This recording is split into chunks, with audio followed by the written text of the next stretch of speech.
So if you're watching this video because you're tired of staring at a blank page, you have a novel idea bubbling like magma inside of your brain and threatening to spill out like you're lava girl, or you just want to start learning how to write a novel but are feeling overwhelmed about where to start, you might be in the right place.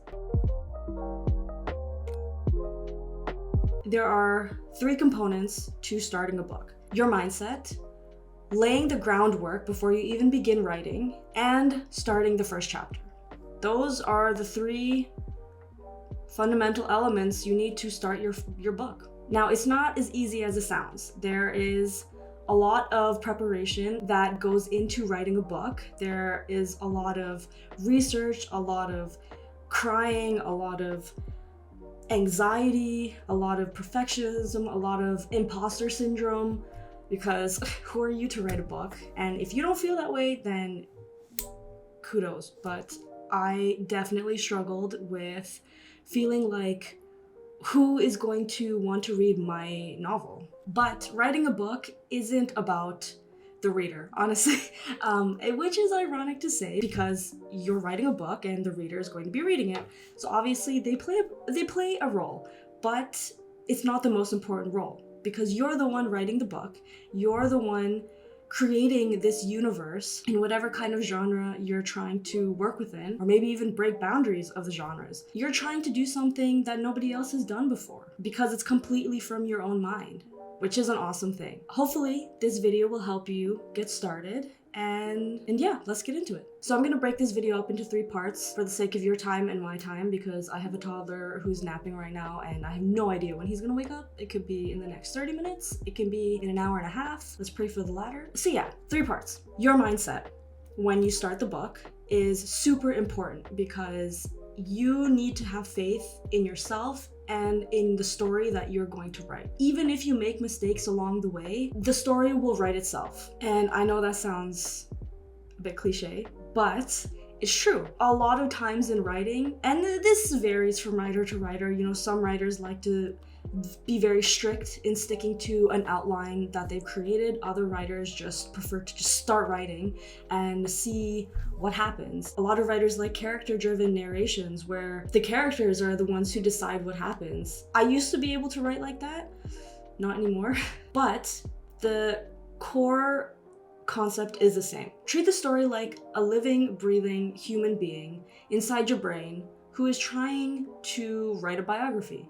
And you're just the person who's writing down all the details. The second part, in this video, this first part, we're gonna go through your mindset and some common roadblocks that you might be facing that is keeping you from starting your book or continuing your book, things like that. The second part in the next video will be about laying the groundwork before you start writing your book. Now, the level of preparation varies from writer to writer, and it will completely depend on your style of writing and your process. That said, the concepts that we're going to talk about in the next video will be relevant no matter what kind of writer or what kind of process you have. And then the third part will be writing the first chapter. There are some techniques that you can try, and there are some cliches and tropes that you might want to avoid that can put the reader off depending on how you start the first chapter. The first chapter is super important in capturing your reader's attention and making them want to continue reading your book. It has to make them ask questions, and we'll talk about this in the third video. So let's start with the first element in starting a novel, which is mindset. Let's talk about the 4 biggest roadblocks that almost every writer faces when starting a new project, whether they're a new writer or even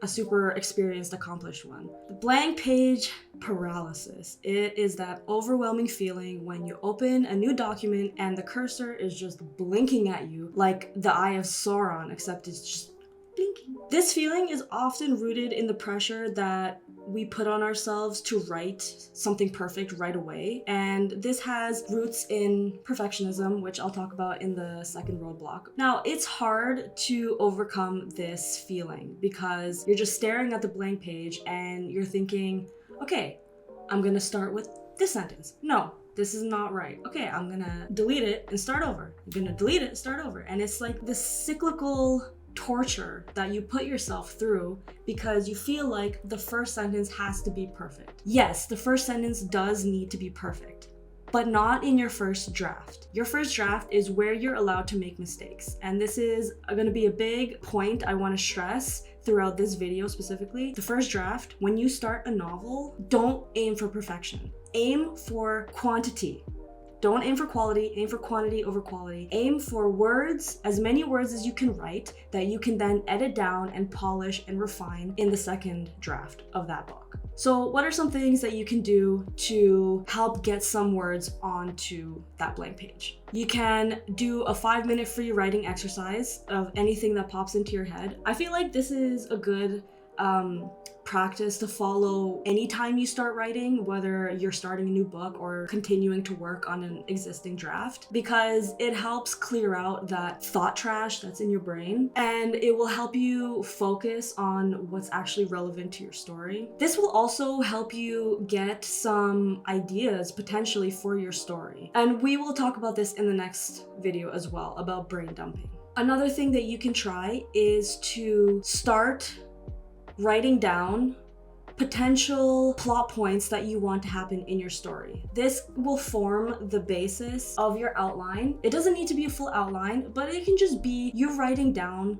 things that are already swirling around in your brain about what might happen in your story, and you're just putting it down on paper. And from those notes, you start writing and you break that blank page. Let's say you want to just get right into the first chapter. You are not interested in making an outline or anything like that. You just want to start writing the first chapter and see where the story takes you, but you're dealing with the blank page. So one thing you can do is you can start writing the scene in the middle instead of the beginning. So let's say there's some kind of action taking place during this moment and you aren't sure how to lead up to it. Just start from the action. Start writing from when the action begins, and you will develop a flow. And whether you decide to stop halfway and start writing the beginning of the scene and connect the two, or finish and then go back to the beginning and fill that in, it's a lot easier to do that because you already have a framework to follow. Another thing you can try if you are just really struggling to write anything is to just write a placeholder sentence. Just write something that you know you're going to change later. It's a placeholder, it's not permanent, but it will help you start your train of thought. That way you can get over that hump and continue writing. One other thing that you could technically try is break that pristine blank page with random letters. It'll be cathartic. It'll help you with your frustration about not knowing what to write. And then as you start writing, you'll think of something. And those random letters will turn into actual words and then sentences and then paragraphs, and you're on your way. The second roadblock that you might be struggling with is perfectionism. The perfectionist trap is perhaps the biggest killer of creativity. It's that voice telling you that your idea is not good enough, your writing isn't polished enough, or you need to do more research before starting. After I survived the bittersweet warfare that was university, I didn't just get a creative writing degree, I also got a cute little inner editor inside my brain that just doesn't shut up. So if you're staring at a document that's blank but also somehow has a long action history, just repeat to yourself that writing is a process of discovery. Your first words don't need to be perfect.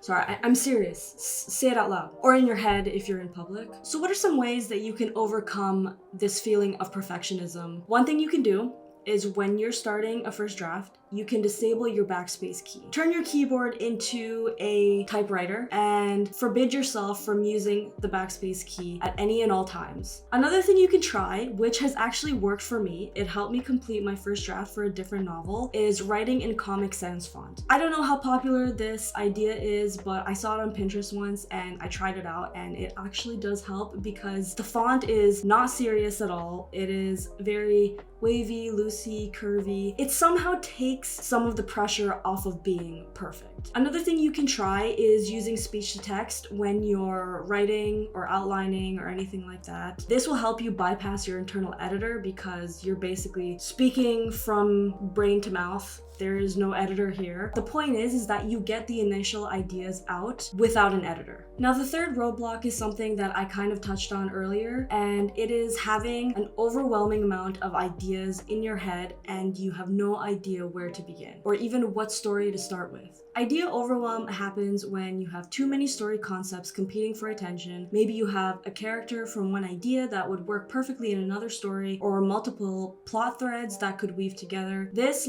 can lead to decision paralysis, or worse, a needlessly complicated universe. The key is to choose one core idea that you will use as an anchor. Any other ideas can be saved for future projects, or you can weave them in to your chosen story if relevant. So how do you pick just one idea? Some things that you can do is, one, you can pick one idea and commit to it for 30 days. Even if you trash it at the end, at least you committed to it, you saw where it could go, and either you liked where it took you or you didn't. And you can continue doing that with all of your story ideas until you settle on something that you really like. Now, you can either do this for 30 days or depending on what you're writing, it can be less than that. But the point is that you give each concept enough time to decide if it's worth pursuing further. Or you can just focus on the idea that excites you the most. When you wake up and you think about all the different story ideas rattling around in your brain, which one seems the most exciting to you? Which one compels you? Which idea keeps coming back to you that you keep lingering on? If there is one like that for you, that's the one you should start with.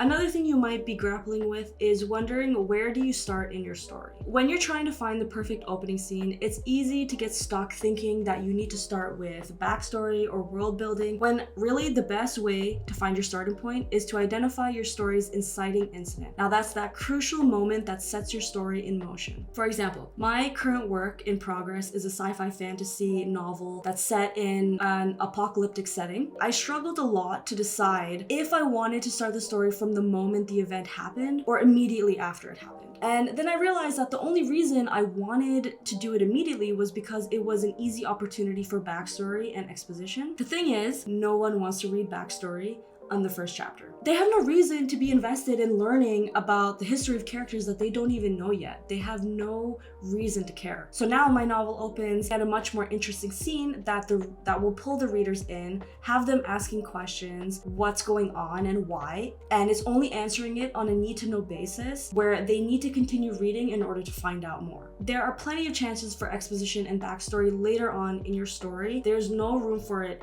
in your first chapter unless absolutely necessary. And even then, you want to keep it subtle and concise and to the point. This really depends on your book. Don't take my advice as concrete rules because the writing process for everyone is a little bit different. Everyone's story is different. So if your book needs to open with some sort of exposition or backstory in order to understand, then do it. But there are ways that you should go about doing it instead of just info dumping in the first chapter, because otherwise that's going to pull your character away from your story. So my best advice, if you're stuck on your opening scene, 1, wait for my third video, which is going to talk about this, and 2, note down a few key bullet points of ideas that you want to happen in that scene, and then fast forward to the next scene. It's all about momentum. You can always write the opening scene later, and a lot of writers actually do this. So now that we've talked about these common roadblocks, let's talk about ways you can set yourself up for success through mindset and preparing yourself